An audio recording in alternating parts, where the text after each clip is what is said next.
हरे कृष्णा। आपका माँ ब्रह्मांडी कृपा के चैनल पर स्वागत है। मैं आज आपको देवउठनी एकादशी यानी प्रबोधिनी एकादशी के बारे में बताती हूँ।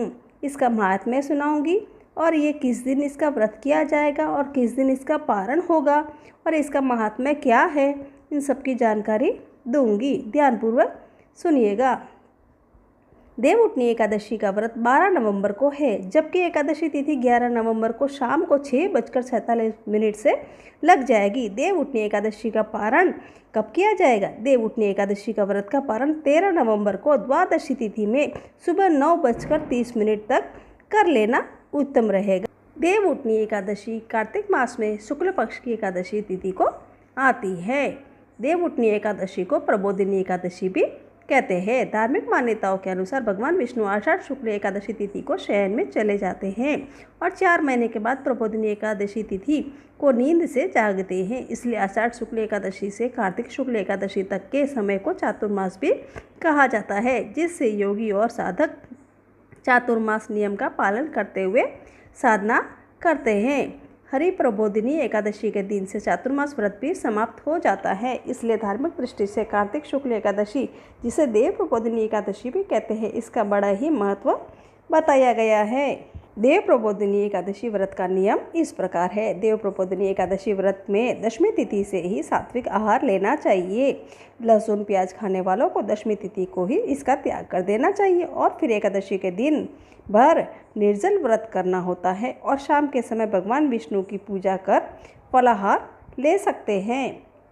जो लोग चातुर्मास में भगवान विष्णु को शयन करवाते हैं वह देव प्रबोधिनी एकादशी के दिन देव को जगाते हैं और भगवान को स्नान करवाकर नवीन वस्त्र पहनाते हैं। व्रतियों के लिए नियम यह भी है कि इस रात जागरण करते हुए भगवान का भजन कीर्तन करें और अगले दिन द्वादशी तिथि को ब्राह्मणों को भोजन करवाकर उन्हें दक्षिणा देना चाहिए, फिर अन्न जल ग्रहण करना चाहिए। इस प्रकार से देव प्रबोधिनी एकादशी का व्रत करने से श्री हरि विष्णु की परम कृपा होती है। अब मैं आपको इसका महात्म्य सुनाती हूँ, ध्यानपूर्वक सुनिएगा। भगवान श्री कृष्ण बोले कि हे राजन, कार्तिक के शुक्ल पक्ष में जो एकादशी होती है उसका जैसा वर्णन लोकाष्टा ब्रह्मा जी ने नारद जी से किया था वही मैं तुम्हें बतलाता हूँ।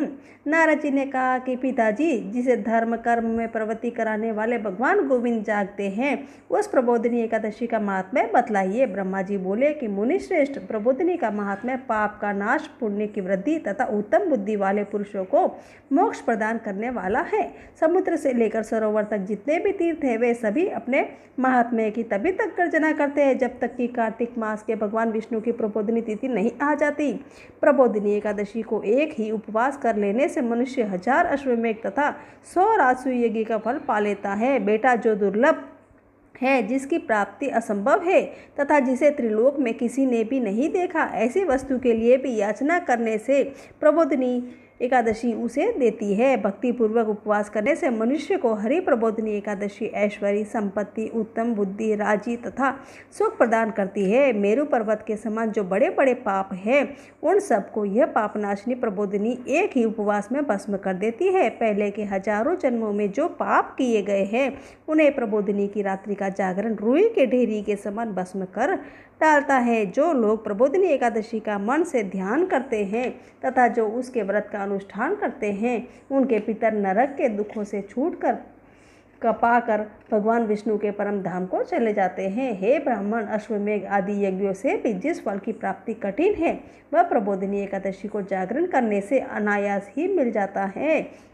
संपूर्ण तीर्थों में नहाकर सुवर्ण तथा पृथ्वी दान करने से जो फल मिलता है वह श्री हरि के निमित्त जागरण करने मात्र से मनुष्य प्राप्त कर लेता है। जैसे मनुष्यों के लिए मृत्यु अनिवार्य है, उसी प्रकार धन संपत्ति मात्र से क्षण भंगुर है। ऐसा समझकर एकादशी का व्रत करना चाहिए। तीनों लोकों में जो कोई भी तीर्थ असंभव है वे सब प्रबोधिनी एकादशी का व्रत करने वाले मनुष्य के घर में मौजूद रहते हैं। कार्तिक की हरि प्रबोधिनी एकादशी पुत्र तथा पौत्र प्रदान करने वाली है। जो प्रबोधिनी को उपासना करता है वही ज्ञानी है, वही योगी है, वही तपस्वी है और वही जितेंद्रिय है तथा उसी को भोग और मोक्ष की प्राप्ति होती है। बेटा, प्रबोधिनी एकादशी को भगवान विष्णु के उद्देश्य से मानव जो स्नान, दान, जप, होम करता है वह सब अक्षय होता है। जो मनुष्य उस तिथि को उपवास करके भगवान माधव की भक्ति विधि पूर्वक पूजा करते हैं वे 100 जन्मों के पापों से छुटकारा पा जाते हैं। इस व्रत के द्वारा देवेश्वर जनार्दन को संतुष्ट करके मनुष्य संपूर्ण दिशाओं को अपने तेज से प्रकाशित करता हुआ श्रीहरि के वैकुंठ धाम को जाता है। प्रबोधिनी को पूजित होने पर भगवान गोविंद मनुष्यों के बचपन, जवानी और बुढ़ापे में किए हुए 100 जन्मों के पापों को चाहे वे अधिक हो या कम हो धो डालते हैं। अतः सर्वथा प्रयत्न करके संपूर्ण मनोवांछित फलों को देने वाले देवादिदेव जनार्दन उपासना करनी चाहिए। बेटा नारद, जो भगवान विष्णु के भजन में तत्पर होकर कार्तिकेय के पराय अन्न का त्याग करता है वह चंद्रायन व्रत का फल पाता है। जो प्रतिदिन शास्त्रीय चर्चा में मनोरंजित करते हुए कार्तिक मास व्यतीत करता है वह अपने संपूर्ण पापों को जला डालता है और 10,000 यज्ञों का फल प्राप्त करता है। कार्तिक मास में शास्त्रीय कथा के कहते सुनने से भगवान मधुसूदन को जैसा संतोष होता है वैसा उन्हें यज्ञ, दान अथवा जप आदि से भी नहीं होता। जो शुभ कर्म परायण पुरुष कार्तिक मास में एक या आधा श्लोक भी भगवान विष्णु की कथा बाँचते हैं उन्हें 100 गोदान का फल मिलता है। महामुने, कार्तिक में भगवान केशव के सामने शास्त्र का स्वाध्याय तथा श्रवण करना चाहिए। मुनिश्रेष्ठ, जो कार्तिक में कल्याण प्राप्ति के लोभ से श्रीहरि की कथा का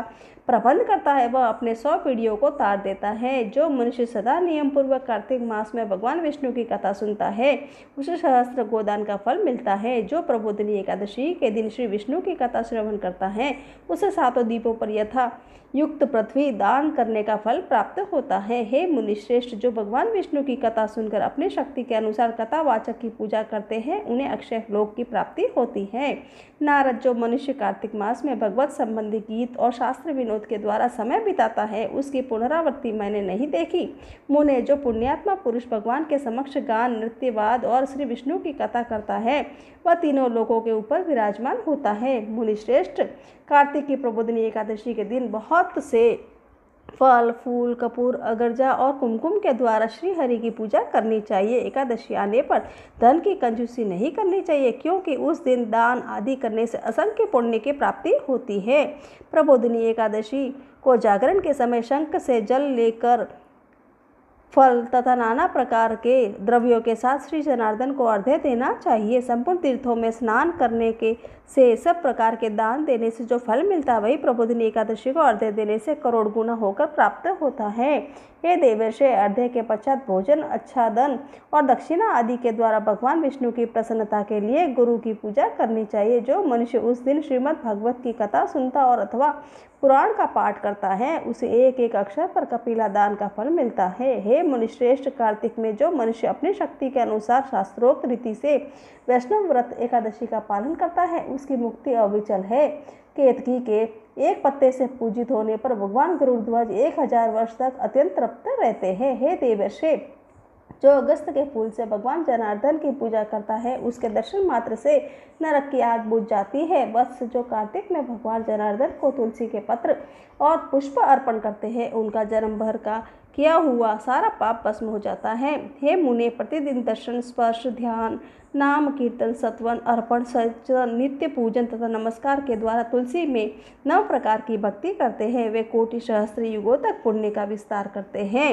हे नारद, सब प्रकार के फूलों और पत्तों को चढ़ाने से जो फल होता है वह कार्तिक मास में तुलसी के एक पत्ते से मिल जाता है। कार्तिक में आया देख प्रतिदिन नियम पूर्वक तुलसी के कोमल पत्तों को महाविष्णु श्री जनार्दन का पूजन करना चाहिए। 100 यज्ञों द्वारा देवताओं का यजन करने और अनेक प्रकार के दान देने से पुण्य होता है वह कार्तिक में तुलसी दल मात्र से केशव की पूजा करने पर प्राप्त होता है। इस प्रकार मेरी कार्तिक मास के शुक्ल पक्ष में जो एकादशी है उसका महात्म्य पूरा हुआ। हरे कृष्णा।